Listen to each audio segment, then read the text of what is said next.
Sorry and thanks చాలా చిన్న words అని మనం అనుకుంటాం. మీరందరూ కూడా వెళ్ళి సారీ అండ్ థ్యాంక్ యూ చెప్పేసి అండ్ హ్యాపీ ఫాదర్స్ డే చెప్పి ఒక హగ్ ఇచ్చేసేయండి. మనం అడగకుండా తీసుకొచ్చే వాళ్ళనే కదా మనం నాన్న అని అనాలి. పేరెంటింగ్ అంటే అమ్మ నాన్న మాత్రమే కాదు. Hello people, welcome back to our channel let's talk ముచ్చట్లు. ఆల్రెడీ మీరు థంబ్నెయిల్ చూసుంటారు కాబట్టి వీడియో ఏంటో అర్థమైపోయి ఉంటుంది. యాక్చువల్గా నాకు ఫాదర్స్ డే అనేది ఆఫ్టర్నూనే తెలుసు అనమాట, ఈరోజు ఫాదర్స్ డే అని చెప్పి. బికాజ్ మేము ఎప్పుడు father's day and mother's day celebrate చేసుకోలేదు, చాలా తక్కువగా విష్ చేసుకుంటాము. అండ్ ఆల్సో స్టోరీస్ అయితే అస్సలు పెట్టమన్నమాట. అది చాలా సెన్సిటివ్ టాపిక్ బికాజ్ అమ్మ డాడీ ఉన్న వాళ్ళు మంచిగా చూసుకోలేదని చెప్పి ఫీల్ అవుతారు. అండ్ లేని వాళ్ళు మనకి ఉండుంటే మనం హ్యాపీగా ఉండే వాళ్ళం అండ్ మనం కూడా ఇలాంటి మంచి మంచి స్టోరీస్ పెట్టుకునే వాళ్ళం అని చెప్పి ఫీల్ అవుతారు. సో అందుకోసం అని చెప్పి అలాంటి సెన్సిటివ్ టాపిక్ లో నేనైతే అవతల వాళ్ళని బాధ పెట్టలేను అనమాట. బట్ ఒక విషయం చెప్పాలి, పేరెంటింగ్ అంటే కేవలం అమ్మా నాన్న మాత్రమే కాదు. మన లైఫ్ లో మనం ఏదైనా మిస్టేక్స్ చేసినా అవన్నీ రెక్టిఫై చేసి మళ్ళీ మనం ఇంకొంచెం ఎదగటానికి హెల్ప్ చేసే, ముందుకు నడిపించే వాళ్ళని కూడా పేరెంట్స్ అనే అంటారు. ఎందుకనంటే చిన్నప్పటి నుంచి మనల్ని చూసుంటారు, మనం ఎలా పెరిగాము, ఎలాంటి సిచ్యువేషన్స్ లో ఉన్నాము, ఏంటి మన మైండ్ ఏంటి అండ్ మనం ఎలా బిహేవ్ చేస్తాము, ఇవన్నీ వాళ్ళకే ఎక్కువ తెలిసి ఉంటుంది. మనకంటే మన గురించి మన చుట్టూ ఉన్న వాళ్ళకి ఇంకొంచెం ఎక్కువ తెలిసి ఉంటుంది అనమాట. కాబట్టి మీ లైఫ్లో మీకోసం నిలబడిన ప్రతి ఒక్కరు లైక్ ఏ పేరెంట్స్. సో వాళ్ళందరికీ మీరు వెళ్ళి విష్ చేయండి.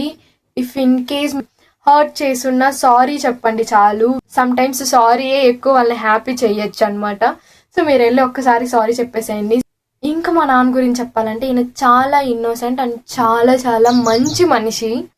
ఆయన లాంటి ఫాదర్ మాకు దొరకడం చాలా అదృష్టం అనమాట. మేమే లక్కీగా ఫీల్ అవ్వాలి. బికాజ్ మా కోసం ఆయన చేసే సాక్రిఫైజెస్ కానివ్వండి, ఆయన కష్టాలు అవన్నీ మాకు మాత్రమే తెలుసు, మేము మాత్రమే చూసాము. చిన్నగా ఉన్నప్పటి నుంచి మాకు ఎప్పుడు అర్థం అవ్వలేదు కానివ్వండి. బట్ లేటర్ ఆన్ పెరుగుతూ వచ్చే కొద్దీ నేను జాబ్ చేస్తూ ఉండడం వల్లనో ఏమో తెలీదు, బట్ నాకు అర్థమైంది అనమాట ఆయన ఎంత స్ట్రగుల్ ఫేస్ చేశారు అండ్ మా కోసం ఎంత స్టాండ్ తీసుకున్నారు, మా కోసం ఎంత కష్టపడ్డారు అన్నది మేము అప్పుడే నేను రియలైజ్ అయ్యాను.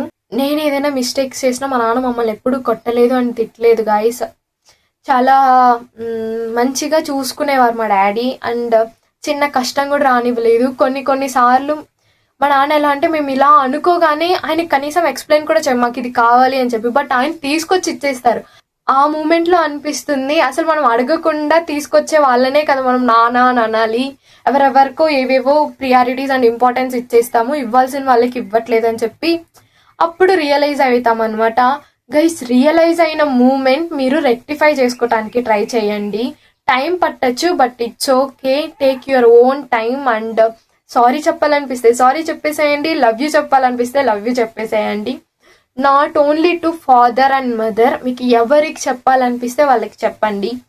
లైక్ మీ లైఫ్లో ఎవరైతే ద బెస్ట్ రోల్ ప్లే చేసి ఉంటారో వాళ్ళందరికీ సారీ అండ్ థ్యాంక్స్. చాలా చిన్న వర్డ్స్ అని మనం అనుకుంటాం, అది చాలా పెద్ద మీనింగ్ ఇస్తుంది అనమాట. సో మీరు అస్సలు హెసిటేట్ అవ్వకండి సారీ అండ్ థ్యాంక్స్ చెప్పటానికి.